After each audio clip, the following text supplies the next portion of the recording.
او دایم پیغان به کوي دایم نه کان به کوي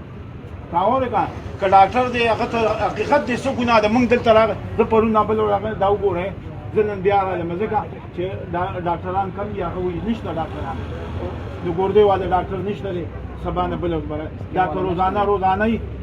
هر یو ډاکټر خپل ځای باندې کینی د ورځې لس ګوري او شل ګوري مریضان هغوی ته هم تکلیف نه او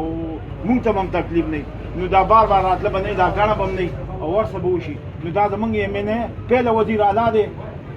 خدای دې تباه او برباد کړي امین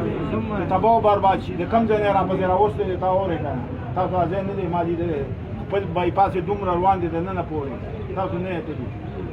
خدای اسماعیل خان تا اورې که نه او د هغې نه بعد که زمونږ دلته وزیران دي یا ایم پیګان دي ایم ان اګان دي هغوی ځان له لارې ناستي په کورونو کې وروره ډاکټر صاحب خبره هغوی ته ښه میلاویږي وروره جیبونه یې ډک دي او راځي وله هر قسمه فنډ وله راځي مونږ باندې هغوی څه کوي نو ټول په اتفاق سره ډاکټران به مخکې او مونږ به ورپسې کښې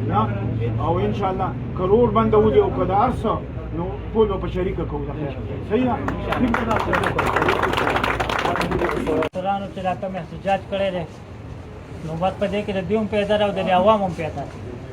اوس زموږ د علاقې ایم پی ای مینس چې کوم دي نو په کار ده چې هغوی راشي او دې خبرو ته غوږ کېږدي د دوی دا مسایل واوري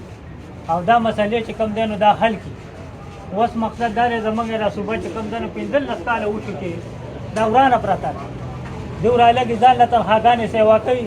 600% دوی ځان له ایم پی ای مینس ځان له تنخواګانې سیوا کوي شیم چې دا د غریب غم د دوی سره نشته هسپتالونه داسې پراته دي روډونه داسې پراته دي دغه داسې پراته دي مال قرآن پروت دی د دوی سره د عوامو غم نشته او د خپل ځان غم ورسره دی د دوی پراپرټي ورو په بره خېږي هر څه په بره خېږي پلاټونه یې واخېسته دغه یې واخېسته د قوم او د دغه غم د دوی سره نشته الله دې د قوم مل شي او الله دې د مسلې حل کړي آمین